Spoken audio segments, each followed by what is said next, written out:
Chicken Talk. Words by Patricia McLaughlin and pictures by Jarrett Kroshka. Farmer Otis and his wife Abby loved their chickens. Their children, Willie and Belle, loved them too.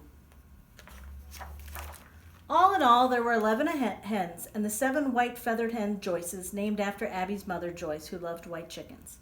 Bitsy, Grace, Boo, Beatrix called Trissy, Joyce, Joyce, Joyce, Joyce, Joyce, Joyce, Joyce.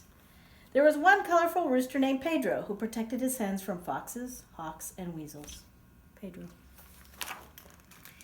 Abby made them salads with fresh lettuce and arugula from her garden. She collected their eggs in the hen house. "Thank you, dear girls," she said as she put the eggs in her basket to sell to the neighbors. Willie and Belle wrote each hen's name on her eggs, Trixie, Bitsy, Boo, Grace, and the 7 Joyces. The neighbors liked that. They had their favorite hens. Willie and Belle read books under the big tree. The chickens peered and pecked at the books and cocked their heads at Willie and Belle when they told stories. Every day, Willie let the chickens out of their big pen so they could scratch in the dirt for bugs and worms. They loved being out and about. While Pedro lurked in the yard watching for danger, the hens sometimes sat on the porch chairs and looked out over the meadow like elegant ladies. One morning, Willie had a great shock. "Belle," he called, "come quickly." Belle ran from the garden. Willie pointed. "Did you write that?" Belle looked. She shook her head. In the dirt, they read a message. "No more arugula." "Maybe Mama wrote it," said Belle, "or Papa." Willie shook his head. "They're at the market," said Willie, "and only the chickens eat arugula." Otis and Abby drove into the driveway and walked up the hill with shopping bags. Willie pointed to the words scratched in the dirt. Trixie strutted over and looked at Otis and Abby with bright, beady eyes.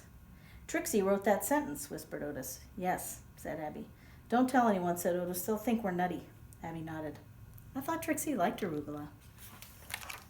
When Abby went to collect eggs in the morning, she called, "Another message!"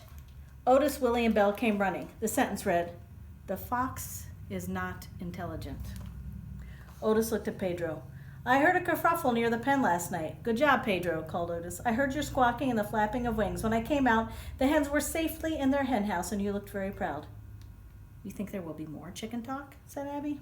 "Yes," said Otis. "Yes," said Belle. And there was. Willie and Belle found more chicken talk the next day under the tree. More stories about brave chickens.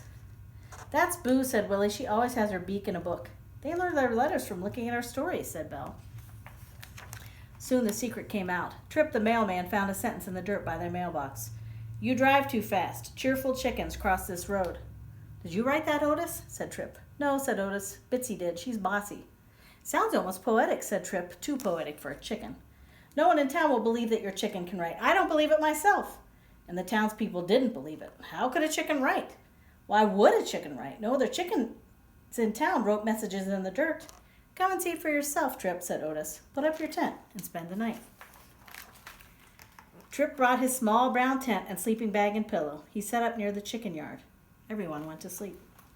There was a full moon. Early in the morning, while Trip was still sleeping, Willie let the chickens out of their pen. In the kitchen, Otis smiled as he drank his coffee, and soon it happened. Outside, there was a loud howl from Trip. Otis opened the kitchen door and looked out.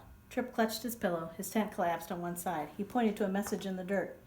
"You snore, and there is a snake in your tent." A small snake slithered off in the bushes. "It's true," said Trip, trying to catch his breath. "Who wrote that?" Pedro walked up to them, his eyes shining. "I'd say it was Pedro," said Otis. "And you," said Willie. Now everyone in town knew about the chicken talk. Being the mailman, Trip saw everyone, and he told them how he was saved by chicken talk.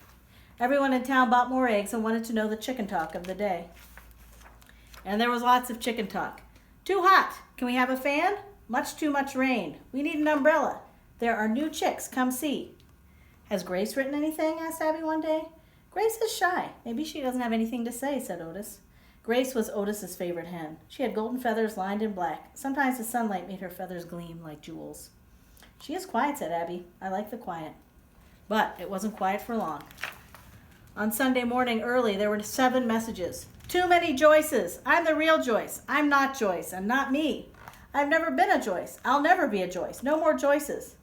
"What will we do?" said Abby. "Nothing," said Otis. "They'll tell us." And they did. Names were found all over the dirt yard.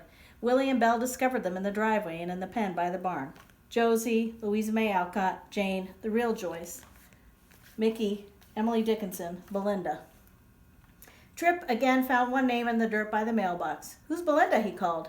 One of the Joyce's new names, said Otis. And then it was quiet. Peaceful, said Otis. Papa, said Willie. What? We'll never tell all the white-feathered Joyces apart, no matter what they have named themselves. Otis smiled. I know, and believe me, they'll tell us. More chicken talk, said Belle. In front of them, scratched in the dirt, were 2 short sentences. We love you. Good night. Grace came over to look at them all. Grace, whispered Otis, it was you. Grace, said Abby. Grace, said Willie and Belle together. That was the kind of chicken talk they loved.